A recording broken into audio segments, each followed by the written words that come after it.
Yeah, he was always a really a troublemaker. He came to Albany as a law school dropout, a very wealthy New York City family, and he saw that it was a pretty corrupt place in the 19th century, and he was outspoken. He literally got into fights at the assembly, and he was somebody that the Republican Party couldn't control. In fact, his own family called him a traitor to his class. They thought politics was for the lower classes, not for the wealthy like the Roosevelts were.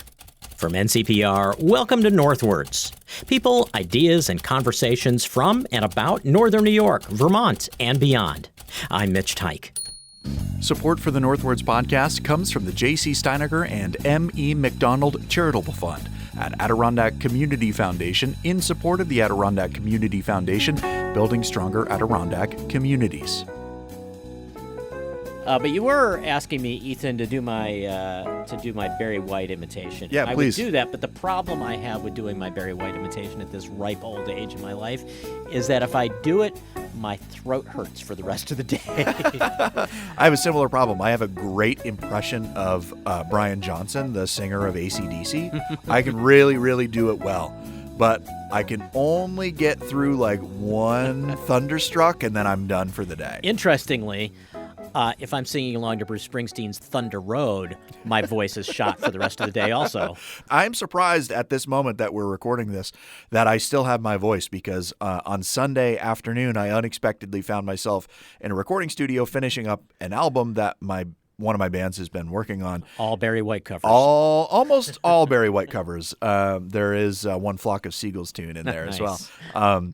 But our band has screamed vocals, and so I used to sing in my band, quote in heavy quotes. I used to scream in my band, and then we got a vocalist who did all of that. And ever since he joined, he's been trying to get us other members of the band to also scream to take some of the burden off of him. And we're like, no, you're better at it. That's why we asked you to join the band. But he'd really like you to harmonize while he's screaming. Something. But now that we started this other band, he wants me to split vocals with him. And so after about 20 minutes, I was pretty well shot. Because there's a right way to do it and there's a wrong way to do it. And the right way isn't the sound that I like. So in order to get the sound that I like in the studio, I have to do the version that hurts my throat and hurts my head. Is there not some auto-tune feature you could do? We're pure, man. We're DIY. You had written in your column this last week about your experience with the border crossing. Yeah, so for people who don't necessarily follow the written version of Northwards, I do this humor column on Sundays about the trials and tribulations. Does anybody ever say tribulations like independently of the word trials? It's like, does anybody ever say the word crannies separately from nooks? Exactly. Anyway. The indignities of middle age. Anyway, my wife and I perfectly encapsulates the tone of your column. The indignities of middle age. Exactly what it's about. Yeah. Anyway, my wife and I were driving across the border to Canada. For people who don't live in our part of the world but are listening anyway. Canada is a country just to our north. It is, and in our case, just to the north. You can go from my house in the Potsdam Metroplex and be in Canada in about 30 minutes. Yep. Enough time that if I were a Domino's pizza delivery guy, I could probably get across the border and deliver to people just on the other side. I don't think they would let you do that. That's a terrifying. Right, you'd have to pay the tariff on your large pizza. Hey, Domino's is pretty good. If you say so. It's good. Hold on. It's good after you've played a show. And you have $10.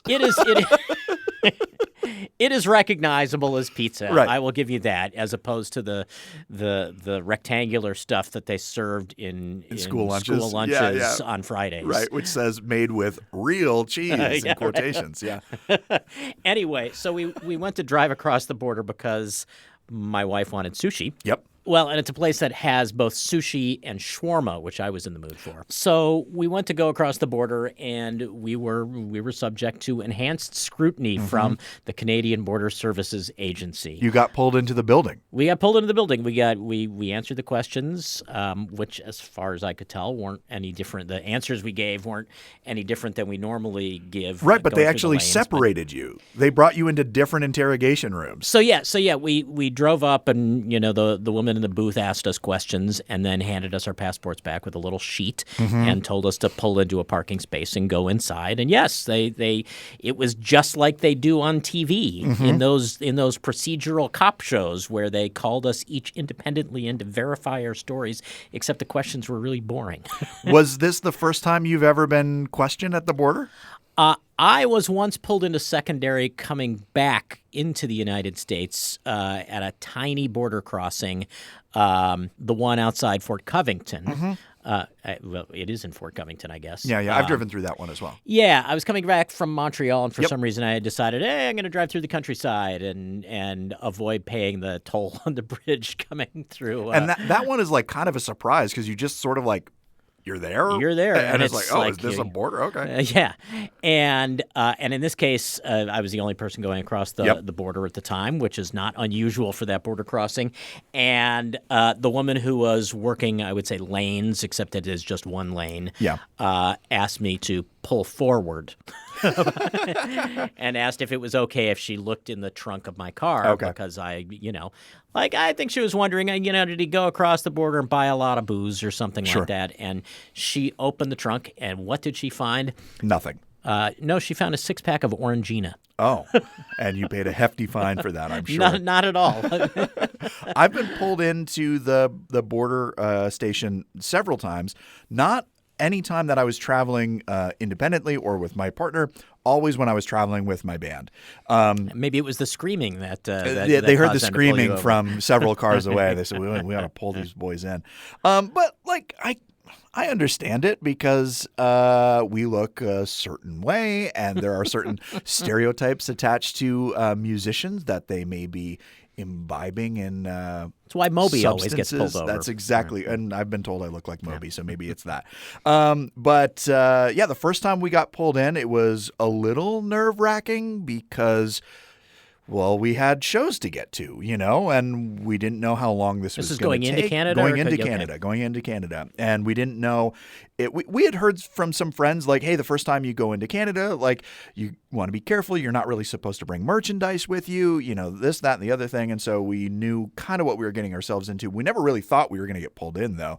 And so the first question that they asked us was like, what's your band name? And it was like, okay, we told them. And then they look us up on social media or whatever. And then the question surprised me at the time, which was, how much money do you have currently and how much money do you have access to? And at the time, I was like really broke. So I was like, I guess I could call my parents and get $1,000 if I needed it. And they just sort of gave me a stone-faced look back. And at the time, I was like, why are they asking me this? And then it occurred to me later, like, they wanted to know that I had enough money that I could get out of the country if some horrible accident occurred. I got into a car accident or whatever the hell.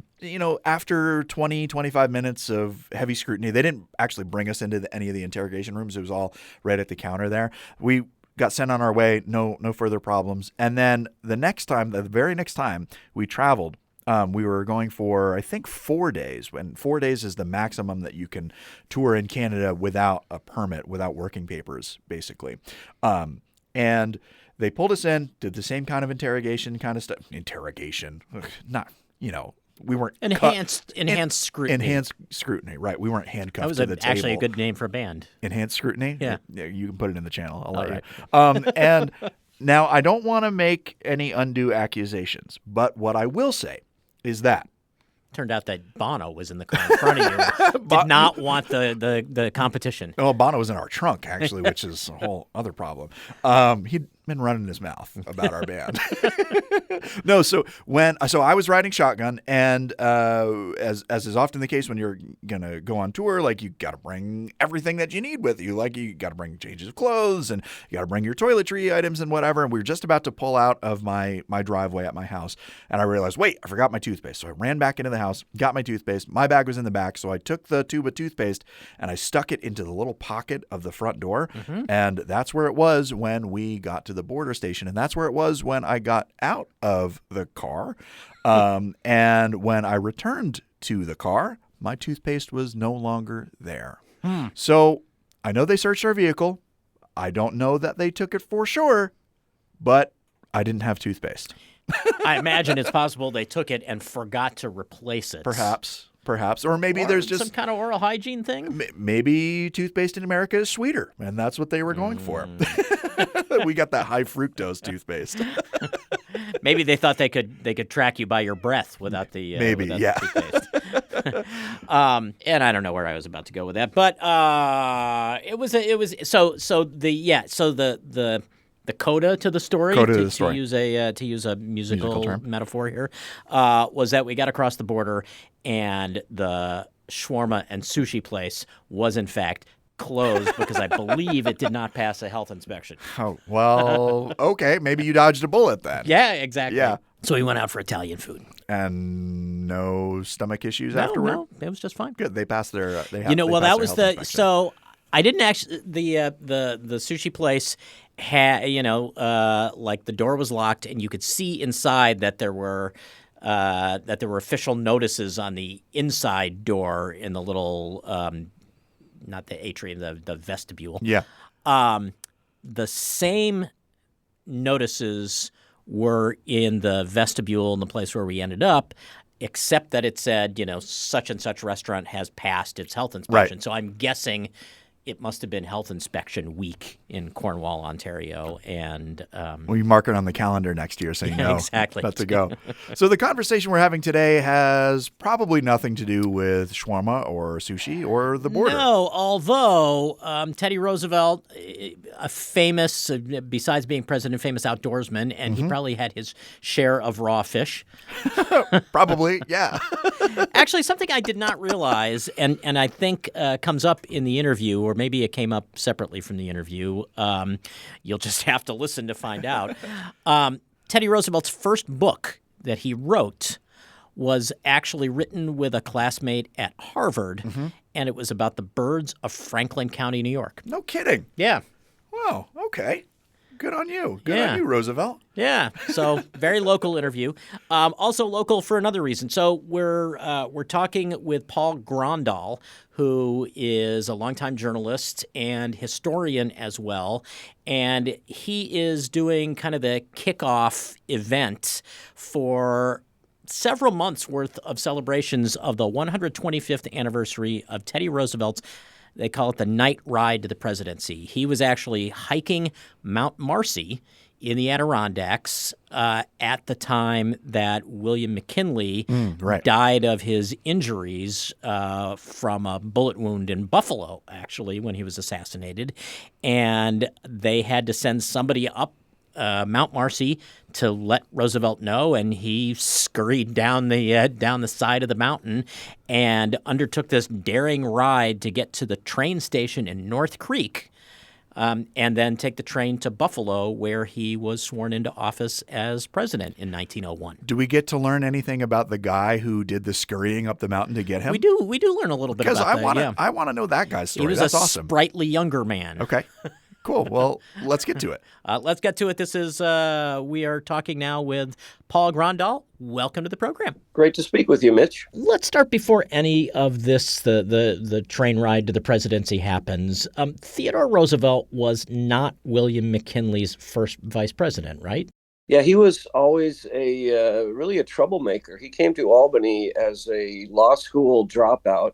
A very wealthy New York City family, and he saw that it was a pretty corrupt place in the 19th century, and he was outspoken. He literally got into fights at the assembly, and he was somebody that the Republican Party couldn't control. In fact, his own family called him a traitor to his class. They thought politics was for the lower classes, not for the wealthy like the Roosevelts were. They didn't really want him. He became governor, and he had a lot of power and was really kind of going to what would be called a progressive set of policies today. And the Republican bosses thought they could, quote, put him on a shelf by making him vice president. So, no, McKinley was not his choice. In fact, Teddy Roosevelt often didn't play well with others.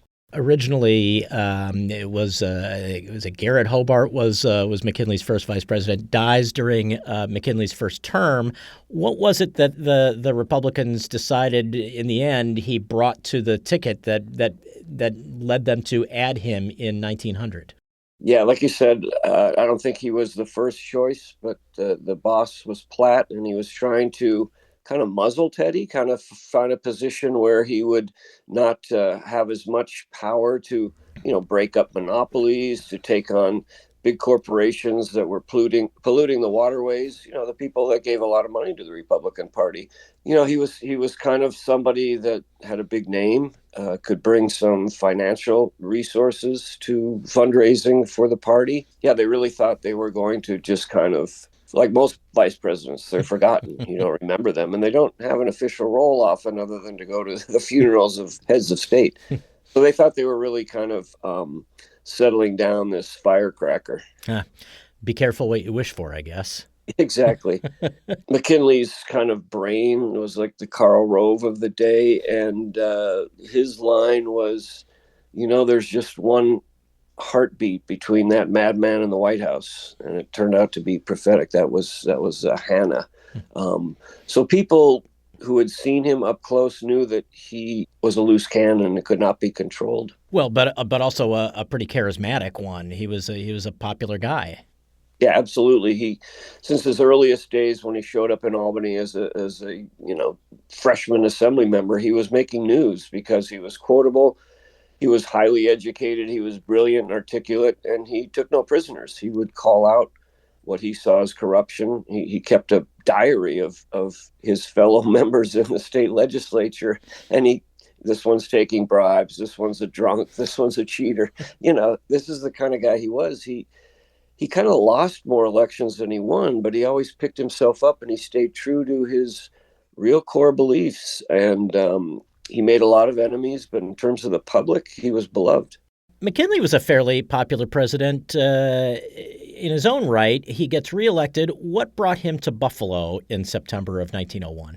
There was a World's Fair, and he had run what he called a front porch campaign. He was not the type of person, and Teddy kind of chafed at that. Teddy liked to get out on the stump and meet the people. So it was kind of a real quiet campaign. And Buffalo, like several of New York state cities, were major cities in the country in that time. Yeah, and my apologies. I know you're a Roosevelt biographer and not a McKinley biographer. But so where is Roosevelt originally at this point? He's in, if I understand correctly, he was actually in Vermont as McKinley is shot. Exactly.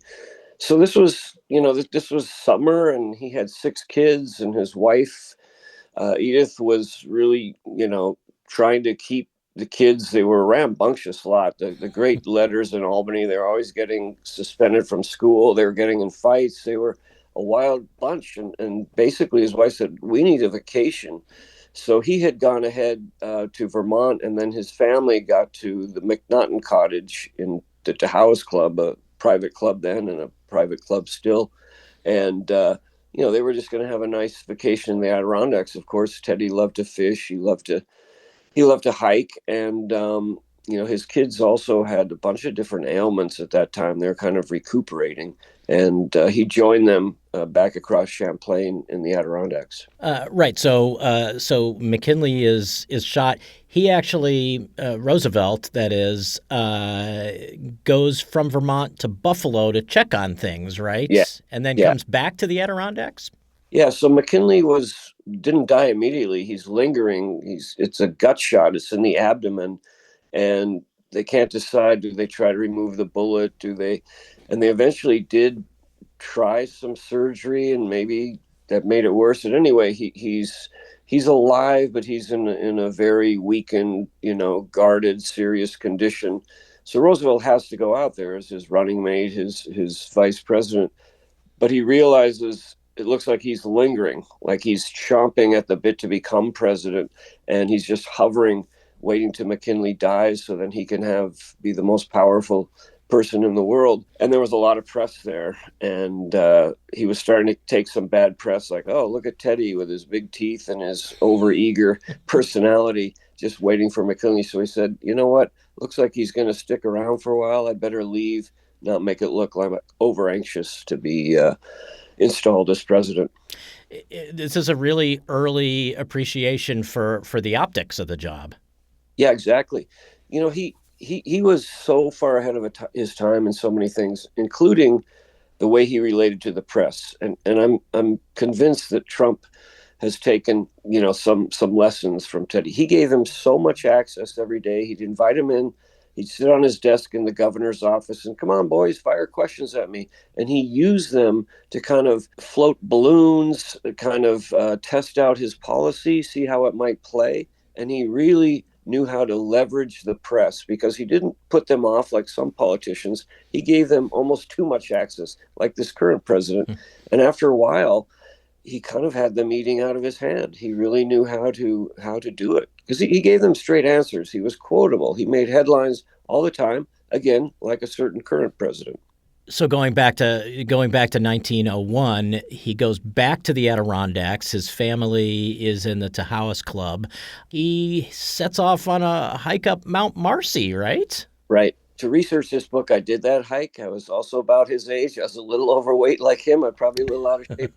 Now, you got to remember, Teddy had life-threatening asthma as a boy, was a scrawny kid, spent a lot of time in bed, in hospital, and he had this philosophy of he needed a strenuous life to build his body back up, and he did.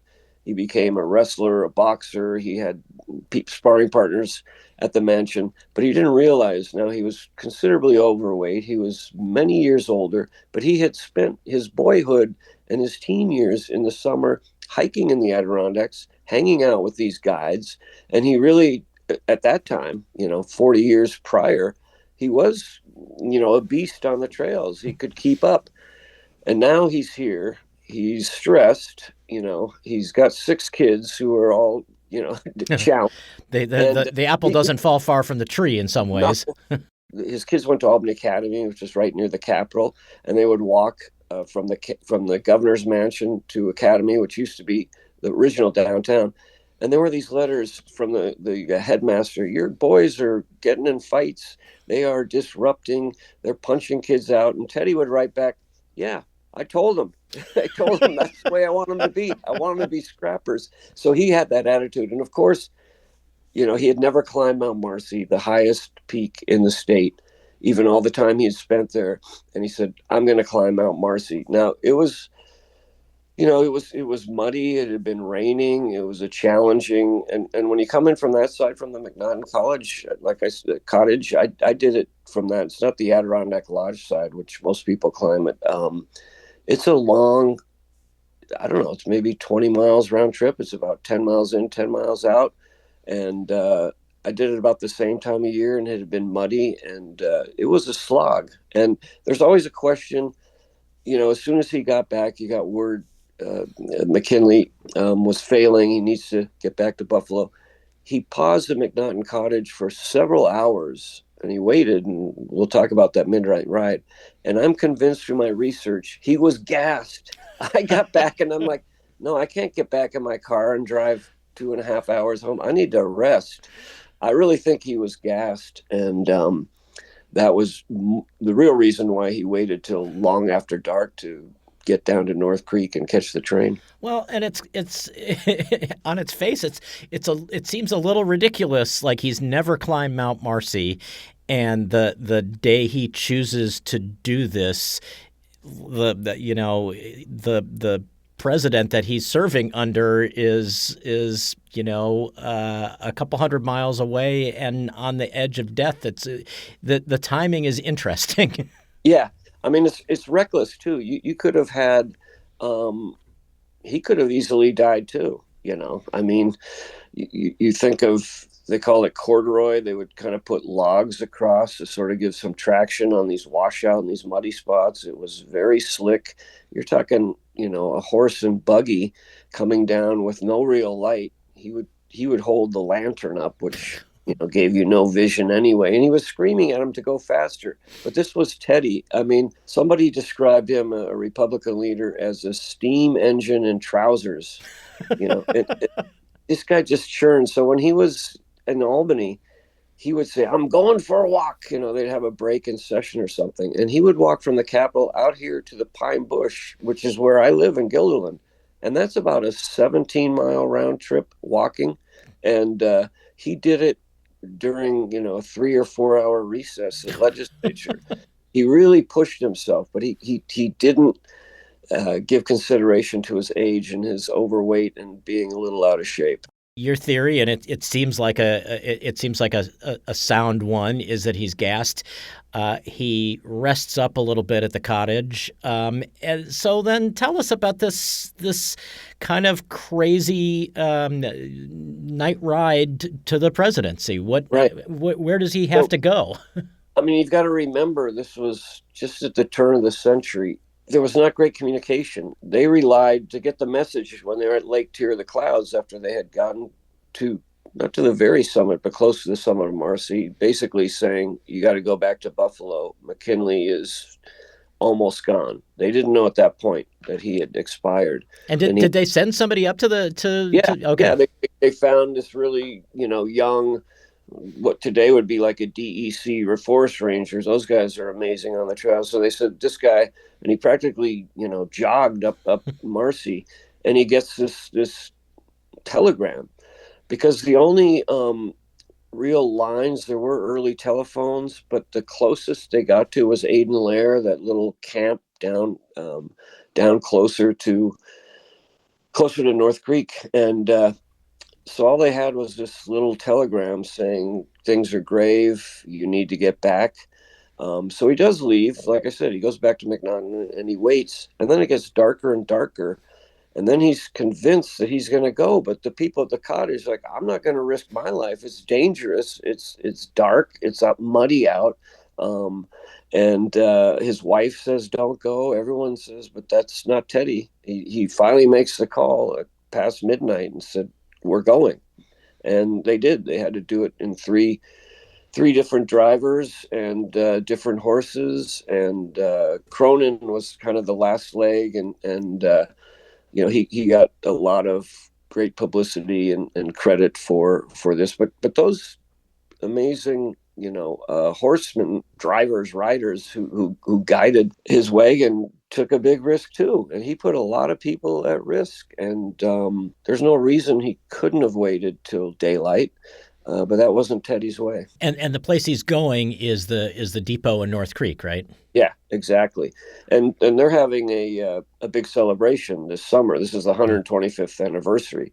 And parts of the Adirondack are exactly the same they were then, but other parts are not. And this, imagine taking a muddy route down in the dark with horse and buggy. It's just, you could have had a dead president and a dead vice president and a dead Adirondack guide, So anyway, it was very dramatic, and he had lived his life in full drama.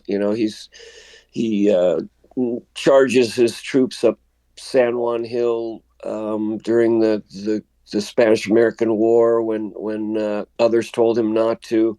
He's shot while he's giving a speech as vice president. He refuses medical attention and continues to go on. And so this guy, he's gone down the Amazon. He's been practically mauled hunting big game, and there was no fear, no quit in this guy. And he did take a reckless chance, but it's a great story. And it's one of the most discussed trips to the White House ever. So he takes the train, stops briefly in Albany. Everyone thinks he's going to get off and make an announcement, get sworn in there, but he continues on to Buffalo and becomes 26th president. The swearing in is not it does not look like any swearing in that has ever happened before. Right. Right. Yeah. And, it's hard to overestimate how important the Adirondacks were to him. So he's this sickly boy. His father's very busy, running a business, being a bold-faced socialite in New York. And this was quality time when his dad would take him to the Adirondacks. And then other times they would kind of leave him, drop him off, and he was in the care of these guides and caretakers. And he really, respected their mountaineering skills, their kind of independence, their humor, their rough-hewn humor. Here was a kid who had been really kind of cosseted growing up in this very privileged world, and here he saw these backwoods men, and he really respected them. They became kind of mentors to him, and the first book, and just as a writer, he was extraordinary. He published a couple dozen full-length books. He wrote dozens, probably hundreds of freelance articles on his hunting and fishing trips. And his very first book was The Birds of Franklin County in the Adirondacks with his Harvard classmate, Henry Minot. And they went out into the woods every day for that summer when he was like a freshman at Harvard. But when he studied birds in that day, it wouldn't fly with conservation today. They shot two of each one. And he brought a lot of those. His father was probably the biggest benefactor of the Museum of Natural History in New York City.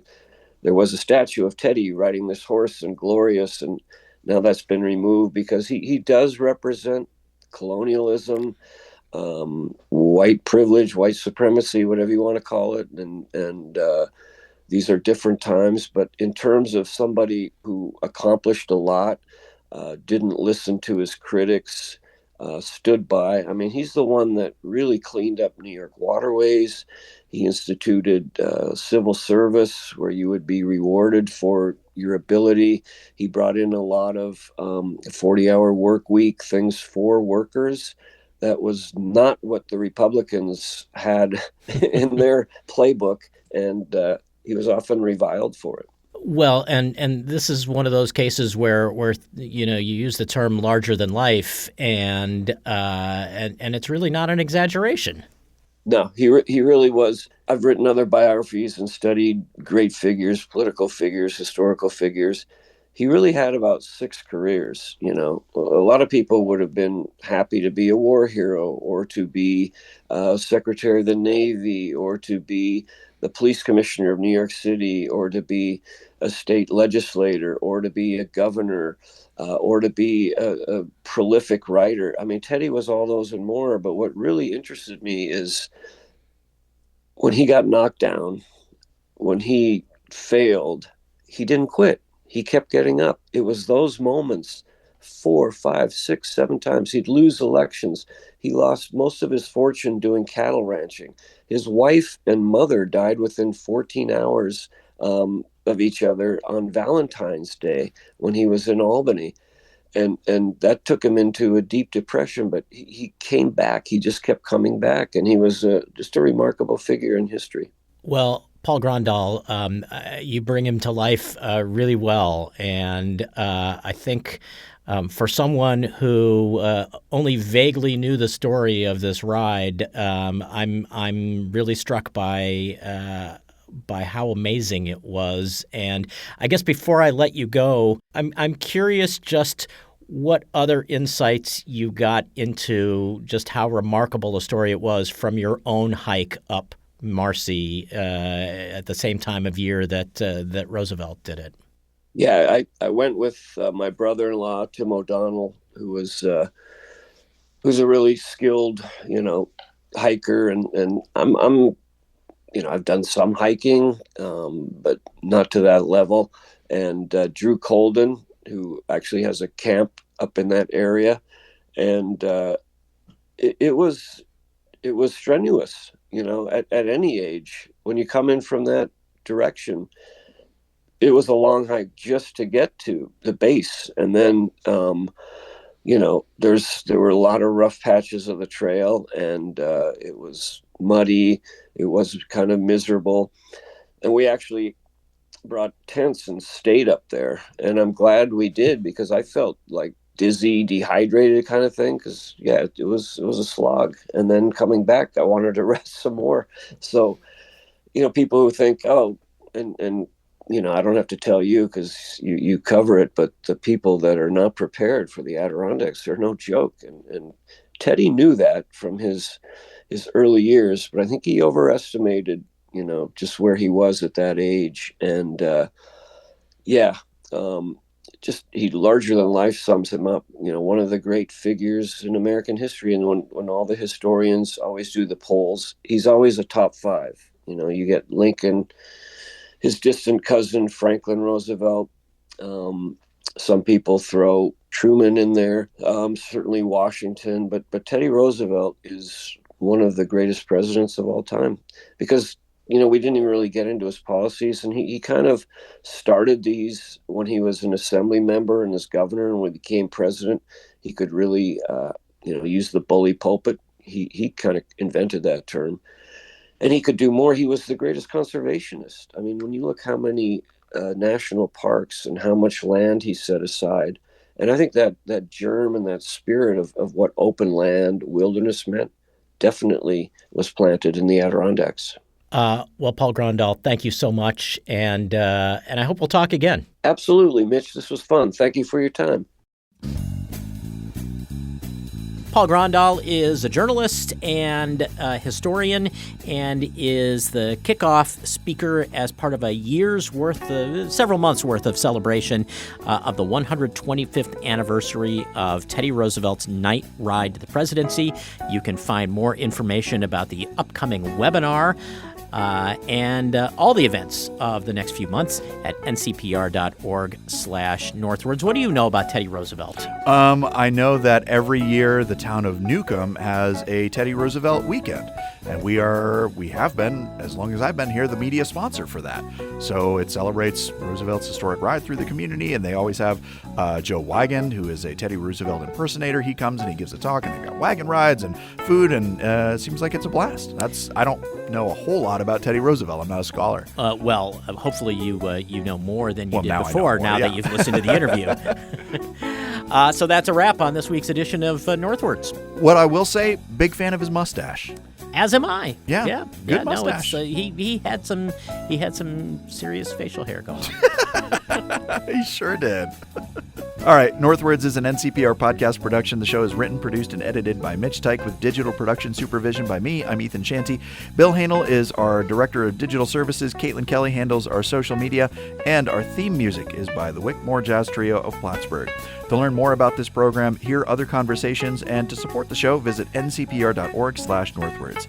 This is NCPR North Country Public Radio. And hey, big shout out to Caitlin Kelly, who is leaving this program and NCPR to take up a new life in New Hampshire. Yeah, thanks for all you've done, Caitlin.